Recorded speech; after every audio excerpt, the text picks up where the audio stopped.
C'est tenu du vendredi 3 au samedi 4 novembre 2023 au Bushman Café à Abidjan Cocody, un atelier séminaire qui a réuni plusieurs chercheurs venus des horizons différents. Organisé par Cocoayan, une structure spécialisée dans la promotion de la production du cacao fin, et une organisation ghanéenne qui exerce dans le même domaine, Cocoa and Industry Advocates, ont étalé leur savoir-faire en présence des journalistes invités pour la circonstance. À cette rencontre, il était question de partager les expériences des différents intervenants et d'apporter les connaissances sur la production des qualités de cacao, notamment le cacao bulk et le cacao fin. Les producteurs doivent s'intéresser au cacao fin. Pour avoir le cacao fin, il y a d'abord la génétique elle-même, c'est-à-dire la variété que vous utilisez. Toutes les variétés n'ont pas les mêmes propriétés. Donc il y a des variétés qui ont, comme on l'a montré tout à l'heure, qui ont des pulpes qui sont un peu plus, qui ont des arômes particuliers. Et l'arôme de la pulpe influe la qualité du cacao, du chocolat à la fin. Et donc il y a ça, il y a la valeur génétique, mais il y a aussi la façon de traiter le cacao. Vous savez qu'il y a plusieurs processus.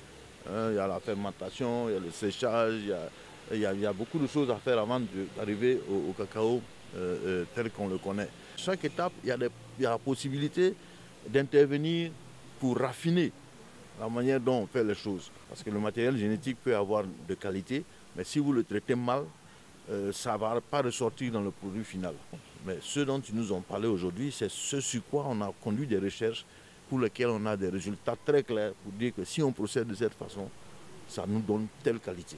Et surtout, parce que si on veut faire de ça quelque chose qui soit national, c'est comment faire en sorte que ça quitte les labos, que ça quitte la main des spécialistes pour que ce soit pratiqué par tout le monde. Nous, ça fait partie de nos objectifs de rentrer dans un programme de formation pour que les technologies soient maîtrisées par tout le monde et en même temps faire en sorte qu'il y ait un système de certification pour que n'importe qui ne puisse pas aussi aller vendre n'importe quoi au nom de la Côte d'Ivoire et puis après ça devient quelque chose.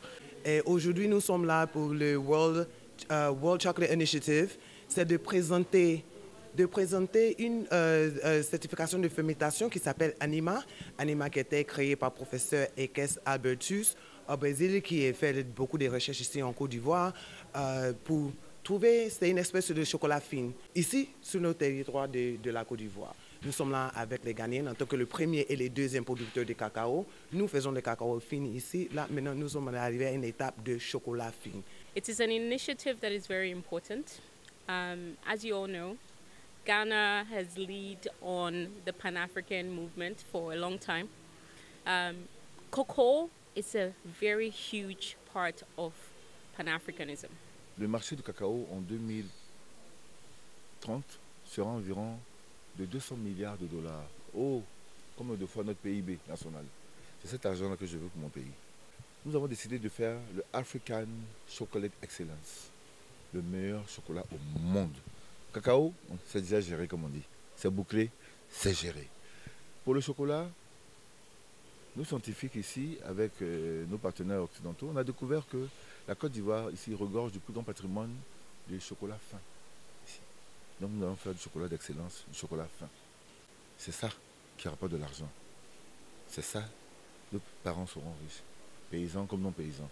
Nos artisans seront riches. Le vrai luxe, c'est ça.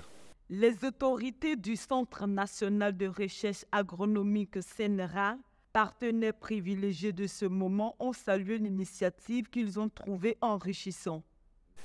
Vous savez, la Côte d'Ivoire a toujours participé au concours cacao d'excellence qui est organisé chaque 2 ans par la France, n'est-ce pas? Et on a toujours eu des producteurs qui ont été cités parmi les lauréats, qui utilisent des variétés Mercedes. Là, avec les travaux qu'on a eu à effectuer avec le docteur Esquès, ça nous a permis d'étudier, n'est-ce pas, plusieurs variétés Mercedes, et on s'est rendu compte que toutes avaient des qualités sensorielles très remarquables. Et bien, si chaque producteur adoptait cette méthode, il n'y a pas de raison que nous ne soyons pas, je vais être assez humble pour dire, parmi les meilleurs. On est d'abord premier en termes de production de cacao, mais nous voulons être, pourquoi pas, être aussi premier en matière de qualité sensorielle des fèves de cacao. Cocoayan projette organiser un concours de meilleurs chocolatiers en 2024 dans le but de réaliser son plus grand rêve, celui de permettre aux planteurs de vivre décemment de leur production.